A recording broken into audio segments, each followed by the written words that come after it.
Assalamualaikum warahmatullahi wabarakatuh. Baiklah, di sini saya akan menjelaskan yaitu pengertian plankton. Plankton adalah salah satu jenis makhluk hidup yang terdiri dari tanaman dan hewan. Selain itu, plankton ada juga yang berjenis bakteri dan mikrobiologi. Plankton terbagi menjadi beberapa jenis. Jenis-jenis plankton yaitu berdasarkan fungsinya, berdasarkan penyebarannya, berdasarkan daur hidup, dan berdasarkan ukuran tubuhnya.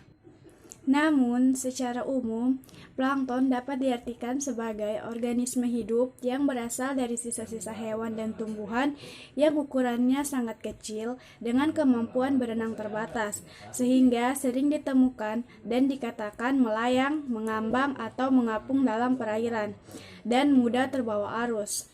Meskipun demikian, plankton juga merupakan salah satu organisme penting di dalam dunia bawah air, karena salah satu fungsinya yang merupakan bekal makanan bagi kehidupan akuatik, yaitu organisme lain yang hidup dalam perairan.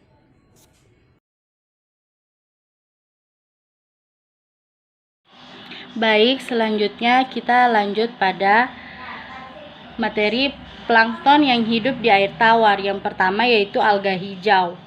Jenis fitoplankton yang memiliki banyak klorofil di dalamnya. Alga hijau sering kita jumpai di ekosistem danau, waduk maupun rawa-rawa. Yang kedua, Chrysophyta. Alga jenis ini adalah plankton yang memiliki warna tubuh hijau keemasan. Alga ini dapat hidup di air tawar dan di air laut. Alga ini memiliki jenis yang bersel tunggal dan bersel majemuk. Yang ketiga, Pyrophyta. Alga jenis ini adalah plankton yang memiliki warna kekuningan. Alga ini adalah alga yang memiliki satu sel dan berkembang biak secara membela diri. Yang keempat, Eugleonophyta. Jenis plankton air tawar yang unik, mampu bergerak bebas karena memiliki gerak flagel, tetapi plankton ini termaksud tumbuhan karena memiliki klorofil. Lanjut, kita akan membahas plankton berdasarkan persebarannya. Yang pertama, secara horizontal.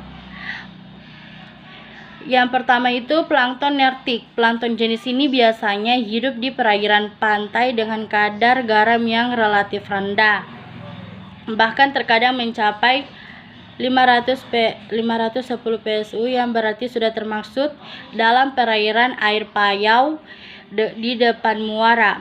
Yang kedua, plankton oseanik. Plankton jenis ini biasanya hidup di perairan lepas pantai hingga tengah samudra, sehingga banyak ditemukan di perairan yang salinitasnya tinggi. Dengan luasnya kawasan oseanik ini, maka tak heran bahwa banyak sekali jenis plankton yang termaksud pada golongan plankton oseanik. Yang kedua, secara vertikal. Nah, yang pertama itu epiplankton. Plankton jenis ini biasanya hidup di lapisan permukaan hingga kedalaman sekitar 100 meter. Yang kedua itu mesoplankton. Plankton jenis ini merupakan plankton yang wilayah hidupnya berada di lapisan tengah sekitar kedalaman 100 sampai 400 meter sekian.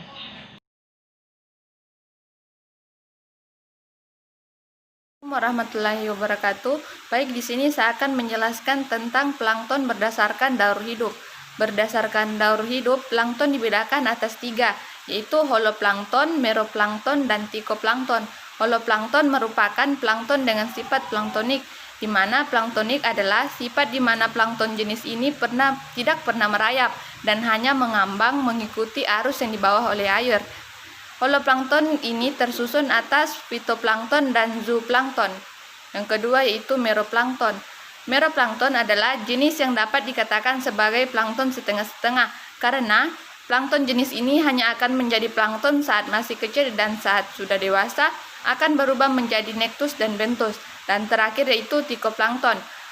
Phytoplankton adalah plankton yang berjenis benthos. Karena berjenis benthos, plankton ini selalu pasrah mengikuti kemana arah arus yang akan membawanya. Sekian pemaparan materi dari saya. Assalamualaikum warahmatullahi wabarakatuh.